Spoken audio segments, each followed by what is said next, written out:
From September 11, 1978 to November 2, 1980, Gerald Armand Gallego and Charlene Gallego conducted a crime spree in the American West that spanned 2 years, covered 3 states, and took the lives of 10 victims.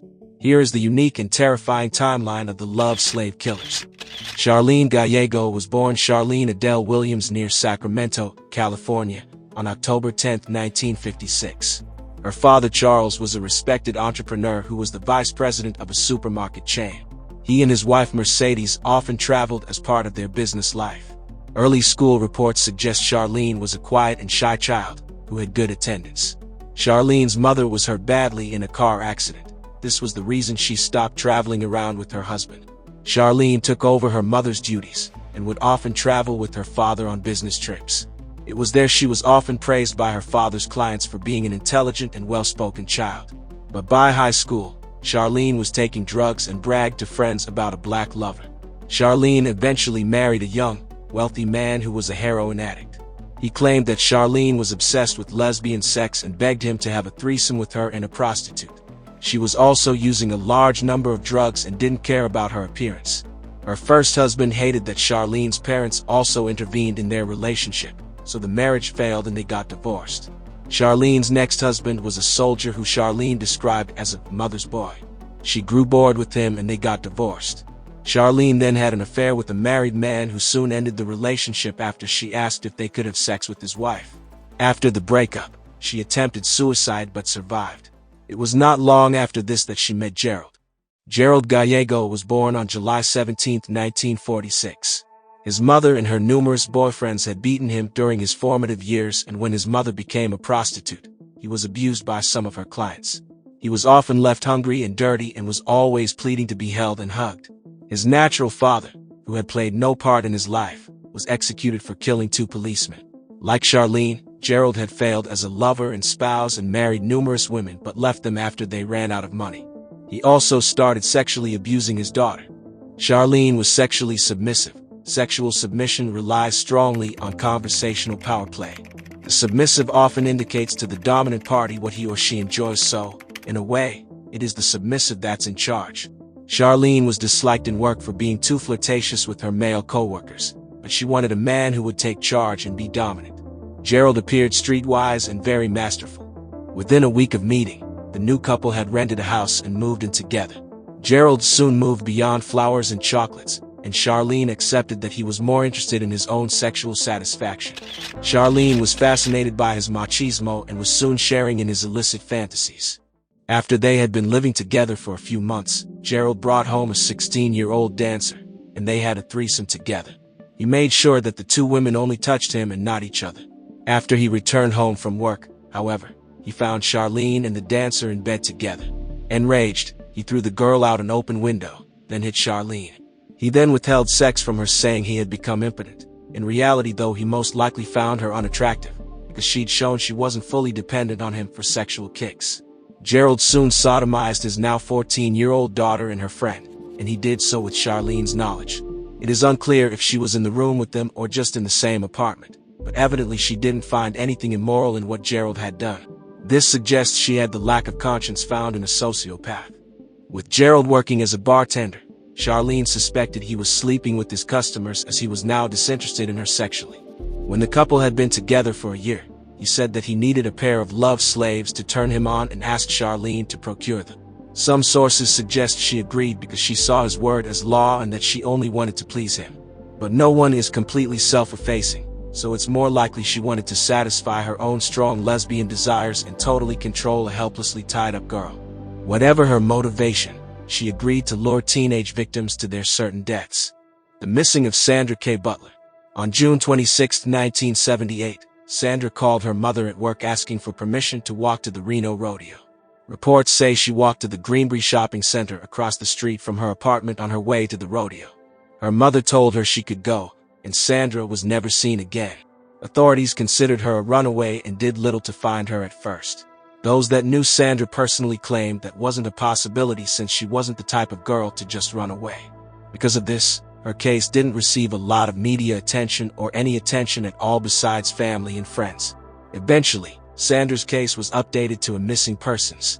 Her case was passed down through many officers, mostly new detectives in the Sparks Police Department's Detective Division. In 2007, her case was handed to Ken Gallup, and he took an interest in her case. Having 2 daughters of his own, this case struck him. He couldn't imagine losing one of his own children and never knowing what happened to them. Gallup was able to update the information of the case by putting the family's DNA into the system and updating Sandra's dental records. The main theory that is believed by many is that the serial killers Gerald Gallego and his wife Charlene took Sandra as a victim. This murderous couple were known to prowl the same area where Sandra went missing around that same time. The couple kidnapped 2 young girls from the Sparks Fairgrounds on June 24, 1979, a year after Sandra went missing, which we will be getting into soon. The murder horrible of Rhonda Scheffler and Kippy Vaught. 2 adolescents, Kippy Vaught, 16, and Rhonda Scheffler, 17, vanished from a Sacramento mall on September 10, 1978. Charlene tricked them into going to the back of the couple's van as they were both shopping at Sacramento's Country Club Plaza, where the pair then kidnapped them. The girls were restrained by Gerald after he threatened them with a firearm. The 2 victims were then repeatedly assaulted by him all through the night in Baxter, California. The following day, Gerald and Charlene drove to Slough House, California, where Gerald ordered Scheffler and Vaught out of the van. Then, after forcing them to cross a field to a ditch, he struck Vaught with a tire iron before swinging around and beating Scheffler. Finally, he pulled out a .25 caliber pistol and shot each girl once in the head. Vaught moved and made an attempt to flee as Gerald was leaving because the gunshot had only lightly grazed her skull. She was killed when he went back and fired 3 more shots into her head. Charlene would later tell a cellmate how ecstatic she felt during this particular crime. The grim murder of Brenda Judd and Sandra Colley. On June 24, 1979, 14-year-old Brenda Judd and 13-year-old Sandra Colley were abducted from the Washoe County Fair in Reno, Nevada. Both were persuaded to enter the Gallegos van with the promise of earning money by distributing flyers. On I-80, Charlene took the van northeast of Reno, and as she watched in the rear-view mirror, Gerald repeatedly sexually assaulted the 2 young girls in the back of the van. Charlene then parked their van in the remote Humboldt Sink area. Over the next couple of hours, Gerald rested and watched Charlene force the girls to perform sexual acts on each other. Colley was then dragged towards a dry stream bed by Gerald after he removed a shovel from under their van's seat and yanked her out of the car. He then crept up behind Colley and repeatedly struck her in the head with the shovel. Charlene would later recall in court the assault, describing it as a loud splat like a flat rock hitting mud, and the girl sank to her knees and slowly toppled over on her face. After killing Judd, Gerald dug a large pit, placed the 2 girls' naked bodies inside of it, and covered it with a rock. The teenagers were listed as runaways for 4 years until Charlene confessed to their murders during the 1982 trial. Their remains were not found and identified until 20 years later in November 1999 by a tractor operator. The horrifying murder of Linda Teresa Aguilar. While hitchhiking on June 6, 1980, in Port Orford, Oregon, 21-year-old Linda Teresa Aguilar was abducted, murdered with a blunt object, and buried in a shallow grave outside of Gold Beach, Oregon. Aguilar had accepted the Gallegos' offer of a ride and was traveling with them in their van until Gerald threatened Aguilar with a .357 caliber revolver while Charlene was driving. Aguilar was 4 months pregnant and relatives reported her missing on June 20th. German tourists found her body 2 days later. The victim's wrists and ankles were bound with nylon cord, and her skull was broken, but an examination revealed that she had been buried alive since sand had been found in her mouth, throat, and nose. The gruesome murder of Virginia Machel. On July 17, 1980, 31-year-old Virginia Machel was abducted from the parking lot of a West Sacramento tavern, where she worked as a bartender. Gerald and Charlene were acquainted with Machel and had frequently been served drinks by her. Virginia was sexually assaulted by Gerald, who then forced her to beg for her life. After killing her by strangulation, he discarded her body by a pond. Her skeletal remains, still bound with nylon fishing line, were found 3 months later outside of Clarksburg. Loops of cord from the victim's neck were admitted as proof of death by strangulation. The shocking murder of Craig Miller and Mary Elizabeth Sowers. While leaving a fraternity party on November 1, 1980, 22-year-old Craig Miller and his fiancée, 21-year-old Mary Elizabeth Sowers, were forced into the Gallegos' car. Miller and Sowers were seen by the Gallegos standing by the side of the road. Gerald then ordered the 2 to get into the automobile after getting out of the vehicle and approaching them directly whilst brandishing a .25 caliber Beretta. After taking them to a remote location, Gerald ordered Craig out of the car. As he turned to approach the front of the car, Gerald pointed his pistol at Miller and shot him in the back of the head while his fiancée watched. Gerald then fired 2 more shots into Craig's head. As he lay lifeless on the ground, his body would later be found near Bass Lake, California. Gerald got back into the vehicle and ordered Charlene to drive to their apartment. Once back at the apartment, Gerald took Sowers into the bedroom and raped her for hours. Afterward, he ordered Charlene to drive to a rural area in Placer County, California.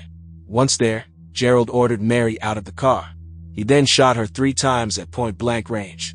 The capture and trial. A friend of Miller and Sowers witnessed their abduction and reported the car's license plate number. Police used this information to track down and arrest the Gallegos at a Western Union office. Charlene's parents were in the process of wiring her money. Gerald and Charlene pleaded not guilty to charges of kidnapping and murder. Charlene's attorneys were eventually able to convince prosecutors in several states/counties to allow Charlene to testify against Gerald for a plea deal that reduced her prison sentence to 16 years and 8 months. In June 1983, Gerald was sentenced to death in California for the murders of Mary Beth Sowers and Craig Miller. In June 1984, Gerald was convicted in Nevada for the murders of Karen Twiggs and Stacy Redican, and subsequently sentenced to death. The Nevada death sentence was overturned in 1997. In July 1997, Charlene completed her sentence and was released. While in prison, she extensively studied psychology, business, and Icelandic literature. During an interview, Charlene claimed that she was also a victim when she said, "There were victims who died, and there were victims who lived. It's taken me a hell of a long time to realize that I'm one of the ones who lived." She also claimed that she tried to save some of their lives. In 2002, Gallego died of cancer in a Nevada prison medical center while awaiting execution. People, especially women, will say, well, if you want to get away, you can always get away. It's not that easy. It's not that easy at all. Now more than ever, she says she's dedicated to giving back, especially to the military, after losing a family member to war. He was a very special person. Are you trying to make up for your past? I've always wanted to make up for the past one way or the other. But that is why I'm doing this. It'd be a lie to say that no, that wasn't part of it. Because I'd do anything in the world to make up for it. Anything in the world.